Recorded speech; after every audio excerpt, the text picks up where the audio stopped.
Excuse me? Did you just throw away my passport? Ava's voice cut through the noise of the crowded airport terminal like a sharp blade. Her hands trembled slightly, clutching her boarding pass as she stared in disbelief at the woman behind the airline counter. The gate agent didn't even flinch. With a tight-lipped smile and the kind of indifference that only comes from routine arrogance, she looked up and said, "If you don't have proper identification, I can't let you board." Ava blinked, her heartbeat thundering in her ears. "What do you mean? You just took my passport to verify it," she protested, her tone half panic, half confusion. The gate agent raised an eyebrow, unimpressed. "Ma'am, please step aside. We have other passengers waiting." The line behind Ava grew restless. People shifted their weight, rolled their eyes, whispered to each other. But Ava couldn't move. She was frozen in place, her mind spinning in disbelief. She had arrived early, gone through security without issue, and was minutes away from finally boarding her flight to London, a trip she had dreamed about for years. And now a complete stranger had just tossed her passport into the trash as if it were a worthless piece of paper. "I watched you throw it away," Ava said, her voice breaking slightly. "That's my passport." The agent shrugged, her expression unbothered. "If it was real, we wouldn't be having this issue. Maybe next time make sure your documents are legitimate." Ava's mouth fell open. "Legitimate?" she repeated in disbelief. "I just came through immigration. My passport was scanned and verified." The woman leaned back in her chair, arms crossed. "Then I guess they made a mistake. Happens sometimes." The casual cruelty of her tone made Ava's stomach turn. Around her, murmurs rippled through the waiting passengers. Some watched with quiet discomfort. Others pulled out their phones to record. A few turned away, pretending not to see the confrontation. It was the kind of scene people had seen too many times before. A young black woman being talked down to by someone in authority who thought she could get away with it. Ava's throat tightened. She could feel the heat of humiliation crawling up her neck, but she forced herself to stand tall.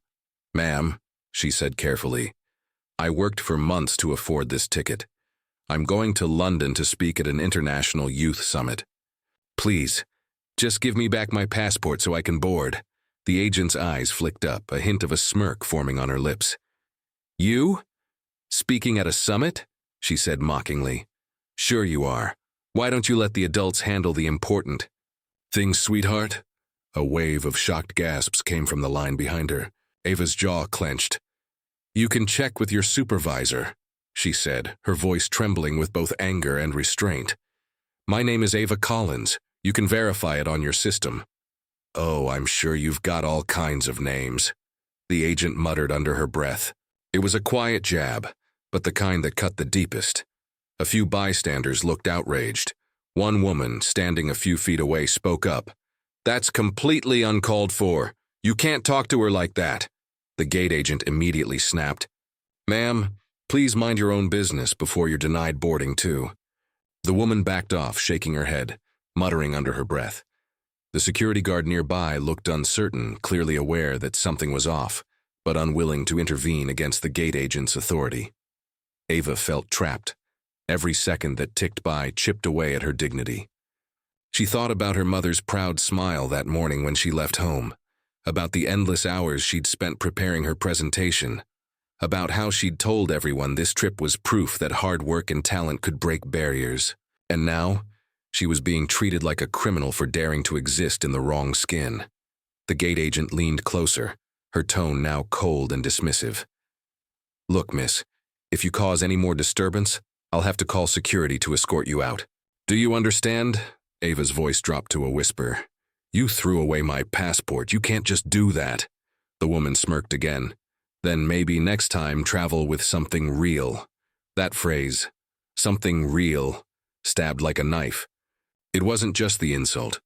It was the assumption that she didn't belong, that someone like her couldn't possibly be educated, accomplished, or trusted.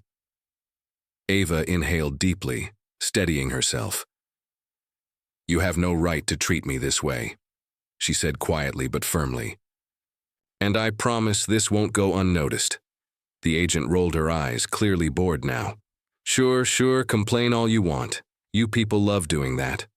The words "you people" echoed like a slap across Ava's face. A few passengers gasped audibly this time. The tension in the air was suffocating. Ava could feel the stares, the judgment, the silent sympathy of those too afraid to speak up.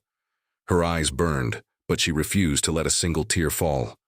She straightened her back, refusing to shrink beneath the weight of prejudice. "I want to speak to your supervisor," she demanded. The agent scoffed. "Fine, wait right there." As the woman turned away, Ava stood motionless, her pulse pounding.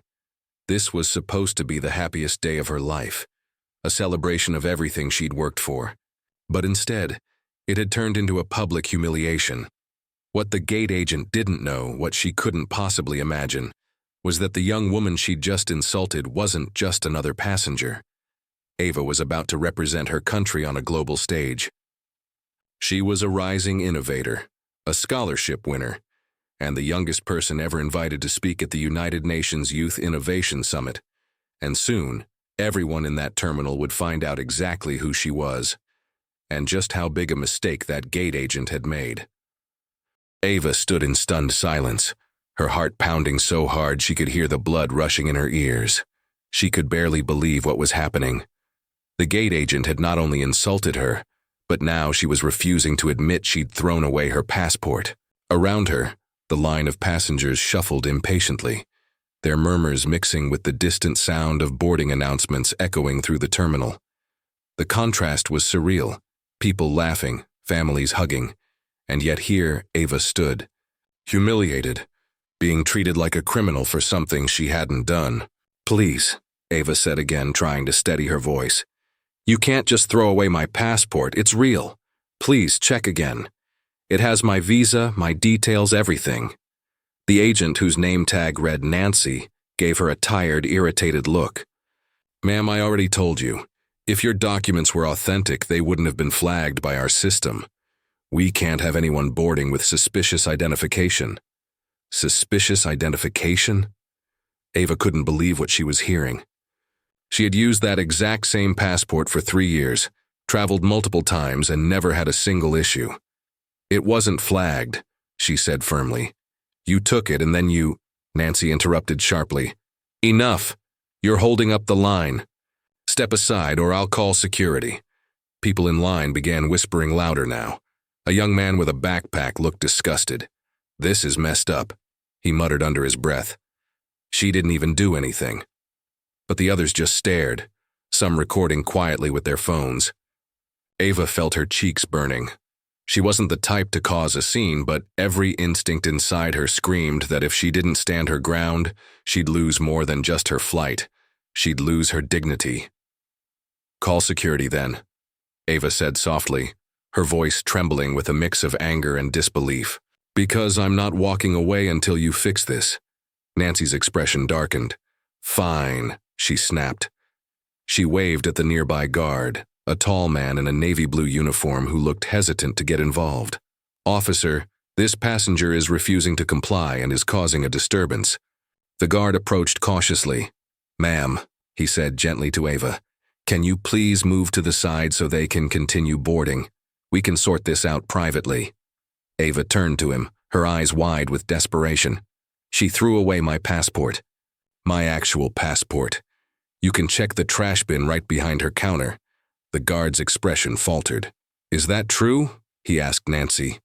Nancy scoffed, her arms crossing defensively. "Of course not. I placed the document aside for inspection, and she started yelling.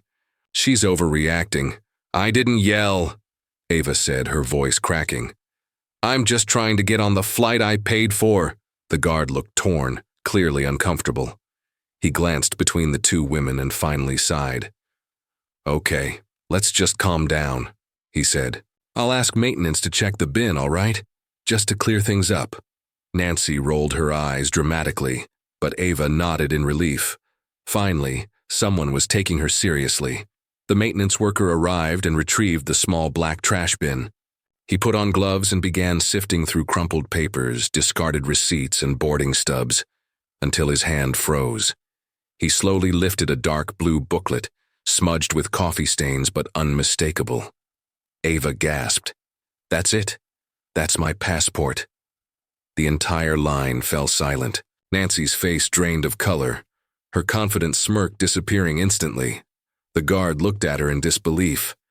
"Ma'am, you said you didn't throw it away," Nancy stammered. I must have dropped it by mistake. I didn't mean—" Ava's chest tightened.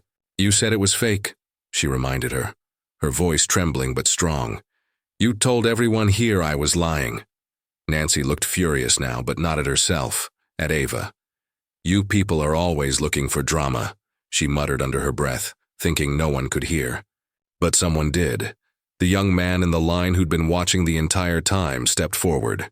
"Excuse me, what did you just say?" he asked loudly enough for everyone nearby to hear. Several passengers gasped. The air grew heavy with tension. Ava's eyes stung with tears, but not from sadness, from the sheer weight of the injustice. She wanted to scream, to call her mother, to demand that someone in authority fix this. But she knew that reacting in anger would only feed the stereotype Nancy already had of her. Instead, she swallowed hard and lifted her chin. "I'd like to speak with your supervisor," she said clearly, her voice steady despite the tremor in her chest. "Right now." Nancy hesitated, but seeing the watchful eyes of the crowd and the security guard, she had no choice but to comply. "Fine," she muttered bitterly. "Wait here." She picked up the phone and called for her superior, turning her back to Ava as if to block her from sight. Ava stood in silence, feeling dozens of eyes on her. People were whispering again, some with sympathy, others simply curious about the spectacle. But she didn't care about them anymore. She cared about the truth, about reclaiming what was hers, about proving that she wasn't what this woman assumed her to be. As she waited, her phone buzzed in her pocket. It was a message from her program. "Coordinator, we're thrilled to have you representing us, Ava. Your keynote session is confirmed for tomorrow morning. VIP check-in should make things easy for you." A bitter laugh escaped her lips. VIP check-in, she thought. If only they knew how she was being treated right now. Just then, the supervisor arrived, a tall man in a navy suit with a name badge that read Mr.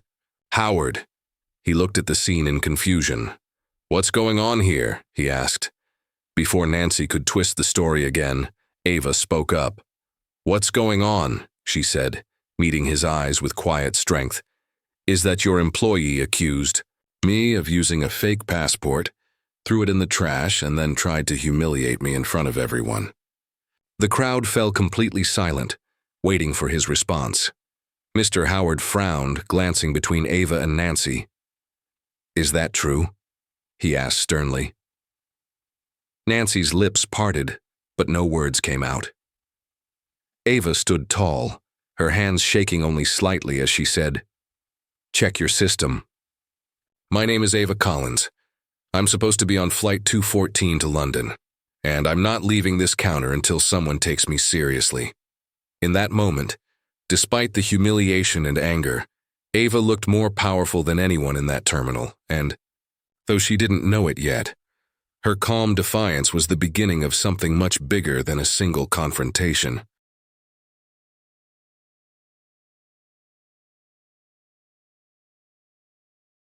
Ava stood there, surrounded by a tense silence that felt heavier than the walls of the terminal itself. Her pulse was racing, but her eyes were steady. The supervisor, Mr. Howard, gave her a sympathetic but uncertain look as he tried to process what had just unfolded. The gate agent, Nancy, shifted uncomfortably, her earlier arrogance now replaced by a hint of nervousness. She knew she had gone too far, but her pride wouldn't let her back down easily. "I'll verify her information," Mr. Howard said after a pause, motioning for Ava to hand him her passport. The maintenance worker, still holding the rescued document, passed it to him carefully. Ava watched as Mr. Howard inspected it, his brow furrowing when he noticed the official stamps, visas, and multiple international entry marks. "This looks perfectly legitimate," he murmured, flipping through the pages. Nancy crossed her arms. "People forge those things all the time," she said quickly, her tone defensive. "You can't just take it at face value." Mr. Howard ignored her and walked over to the nearby computer. He typed Ava's name into the airline system, his fingers moving swiftly across the keyboard. Ava waited, every second stretching out painfully. She tried to stay composed, but her heart wouldn't stop hammering. She thought about her mother's voice that morning before she left. "Keep your head high, Ava. You earned this moment."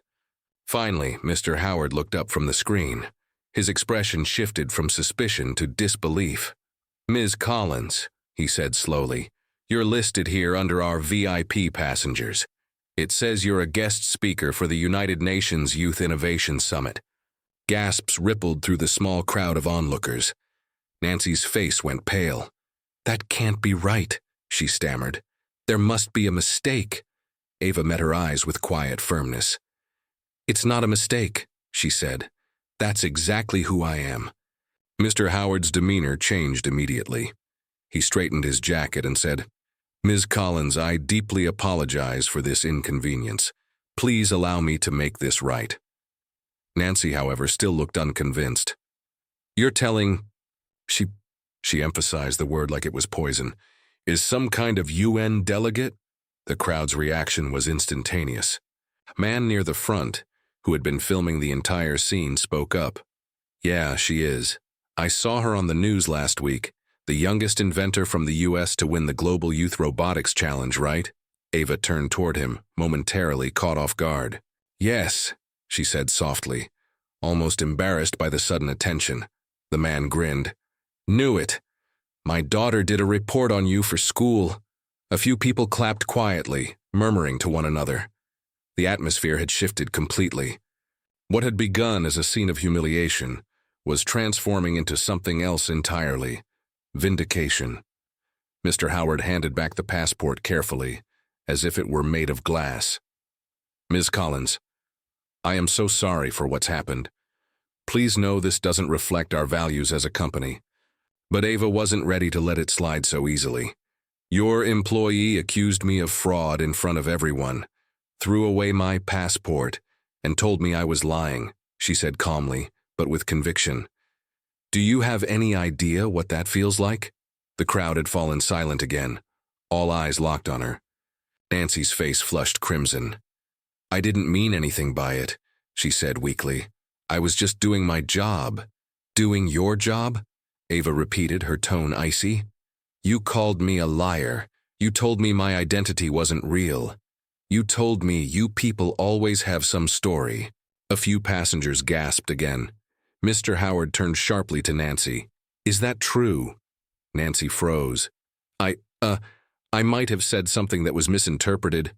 "Stop," Ava interrupted softly, shaking her head. "You don't need to explain it. You said what you said because that's what you believed about me before you even knew who I was." Her words hung in the air, echoing through the crowded gate. Even those who had looked away earlier now faced her, guilt written across some of their faces. Mr. Howard sighed heavily and turned to the nearby security guard. "Please file an incident report. This behavior is unacceptable." The guard nodded and began taking notes, his expression grim. Nancy's shoulders slumped. Her arrogance had finally collapsed under the weight of truth. Ava took her passport back and wiped it gently with a napkin, her fingers trembling slightly. It was smudged, creased, and stained from the trash bin, but to her it symbolized far more than travel. It was proof of who she was, of every mile she'd earned through hard work, perseverance, and resilience. Mr. Howard gestured toward the VIP lane. "Ms. Collins, please come with me. I'll personally ensure your check-in is completed and your seat upgraded. You deserve nothing less." Ava hesitated for a moment, glancing back at Nancy. The older woman avoided her gaze, her hands twisting nervously. Part of Ava wanted to unleash every ounce of anger she had bottled up, to tell her exactly how small and cruel her actions had been. But instead, Ava took a deep breath and said quietly, "I hope you think twice before you treat someone else the way you treated me. Not everyone will have proof of who they are. Some people will just walk away broken." Nancy's eyes flicked up, but she said nothing. As Ava followed Mr. Howard through the terminal, whispers trailed behind her. People weren't whispering in judgment anymore. They were whispering in awe. Phones captured the moment. Passengers recorded short clips that would later go viral. Ava didn't care about fame or outrage. All she cared about was getting on that flight and standing on the stage she had worked so hard to reach. But deep down, she knew this wasn't over. Something inside her had shifted, something that made her realize that sometimes standing up for yourself isn't about pride. It's about showing the world what dignity truly looks like when it's tested. The moment Ava followed Mr. Howard toward the customer service desk, the whispers behind her grew louder, spreading like ripples in water. Passengers craned their necks, some whispering words of apology, others watching silently, their phones still recording. Ava didn't turn around. Her steps were slow but deliberate, each one fueled by the mix of humiliation and quiet strength that burned inside her chest. She wasn't walking away defeated. She was walking toward justice. Mr. Howard gestured for her to take a seat near the private service counter. "Please wait here, Ms. Collins," he said politely, his tone full of regret. "I've already contacted the regional manager. This situation is being escalated immediately." Ava nodded but said nothing. She stared at her passport resting on her lap. The once pristine navy blue cover now bore stains and creases from where it had landed among paper cups and gum wrappers. She ran her thumb over the smudged gold lettering, feeling a sharp pang of sadness. That little book represented years of sacrifice. Her mother working double shifts, Ava pulling all-nighters to earn scholarships, and the countless doors she had fought to open on her own. And in a few careless seconds, one woman had tried to throw it, and her dignity away. Minutes later, a tall man in a dark suit hurried over. His polished name tag read, Regional Manager, Robert L. Finch. He looked visibly tense. "Ms. Collins," he said, extending a hand, "I'm so sorry you've had to go through this. Please know this incident is being taken very seriously." Ava stood, her posture poised but her eyes still clouded with disbelief. "Mr. Finch, what happened to me was not just a mistake," she said quietly. "It was discrimination. That woman didn't just doubt my passport, she doubted me. She humiliated me in front of everyone because of how I look." Mr. Finch nodded gravely. "You're absolutely right, and I assure you that behavior doesn't align with our company's values. The employee involved will be dealt with immediately." As if on cue, Nancy appeared from behind the counter, her earlier confidence replaced by visible panic. Her face was pale, her mouth tight, her hands clasped nervously. "Sir, she began, but Mr. Finch raised a hand to stop her. "Not another word," he said firmly. "You've caused significant distress to one of our VIP passengers and embarrassed this airline publicly. Effective immediately, you're being suspended pending a full investigation." The words hit the room like thunder. Nancy's eyes widened in shock. "Suspended?" "But Mr. Finch cut her off sharply. "You will have a chance to explain yourself in writing. For now, please leave the counter." Everyone nearby was watching, including the passengers who had recorded the earlier confrontation. Some whispered in approval. Others simply stared as Nancy gathered her belongings, her face twisted with disbelief. She shot one last glance at Ava, a mix of anger, regret, and something else, fear. Then she turned and walked away. Ava exhaled slowly, the tension in her shoulders easing just a little. She didn't feel triumphant, just tired. It wasn't victory she wanted, it was fairness. Mr. Finch turned back to her with genuine respect.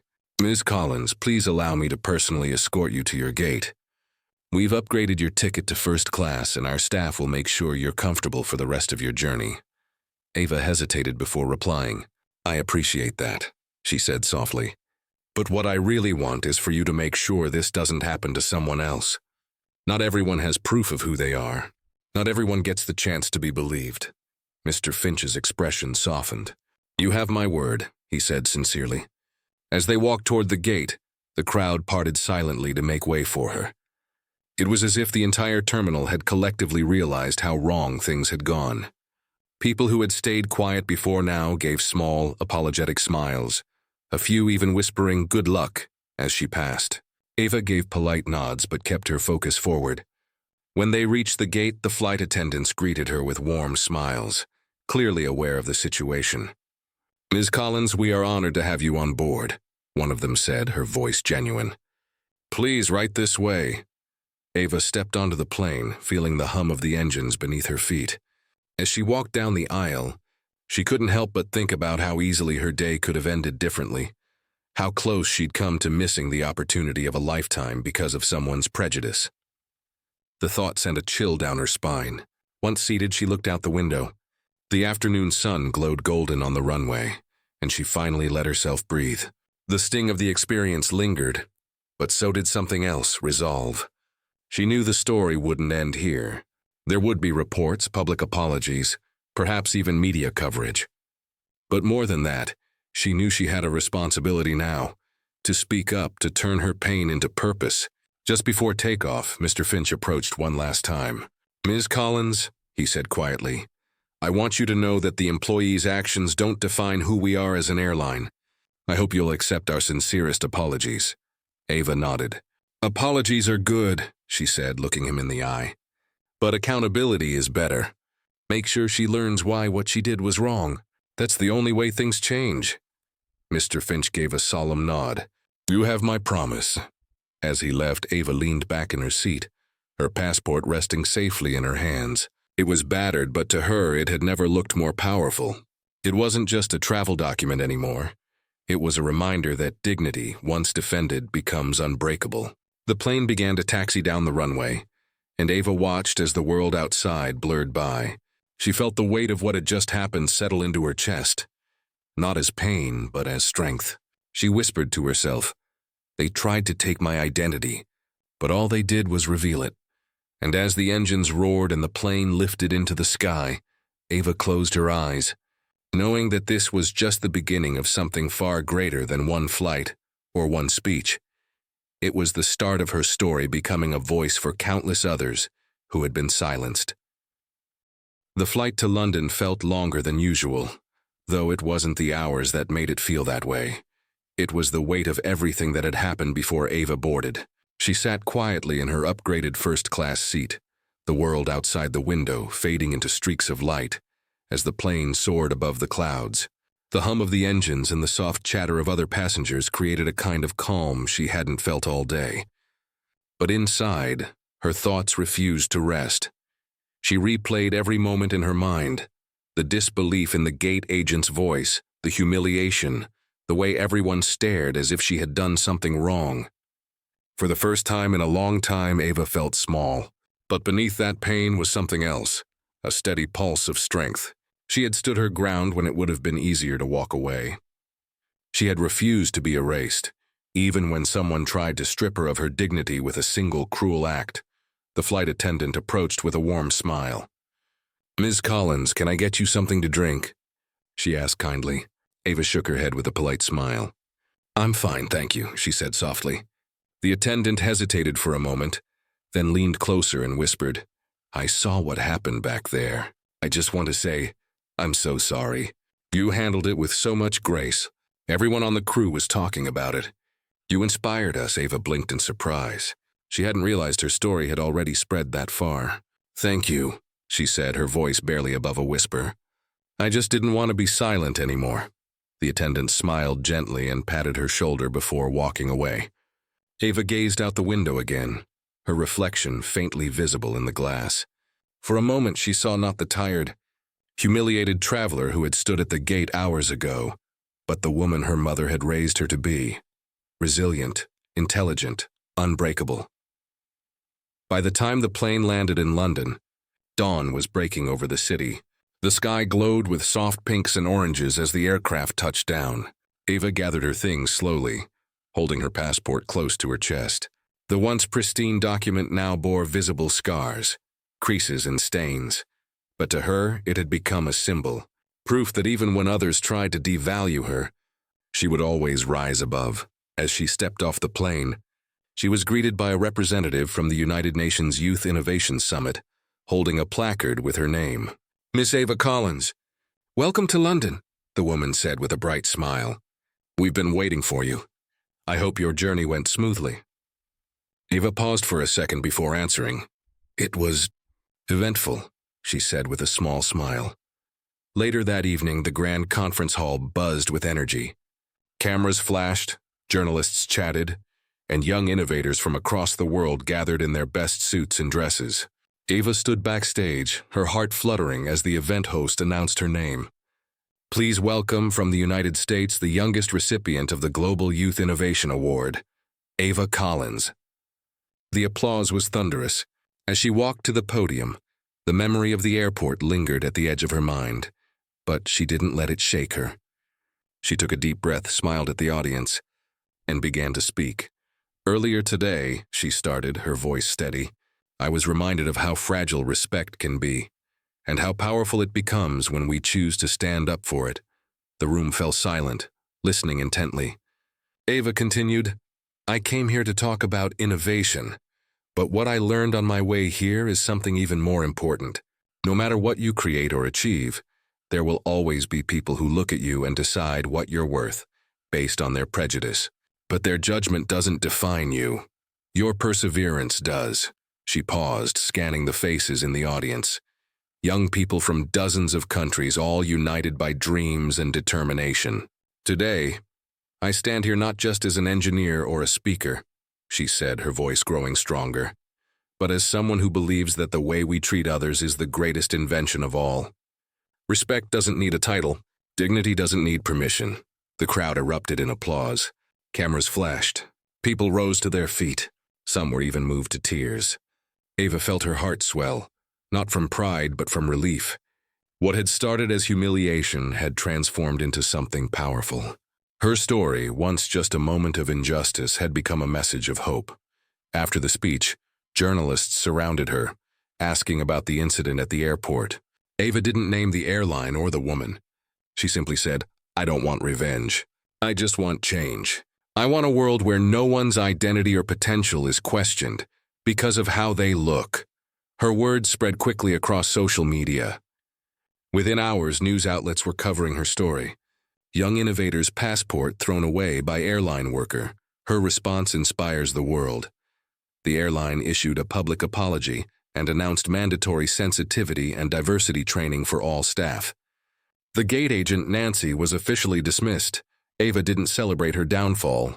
Instead, she thought of all the people who had been treated unfairly and never got the chance to speak up. That night in her hotel room overlooking the London skyline, she opened her laptop and began writing a new speech, one about equality, empathy, and accountability. As she typed, her reflection caught in the window once more, this time illuminated by the city lights. The woman looking back at her wasn't broken. She was transformed. The next morning, her face was on every major news site.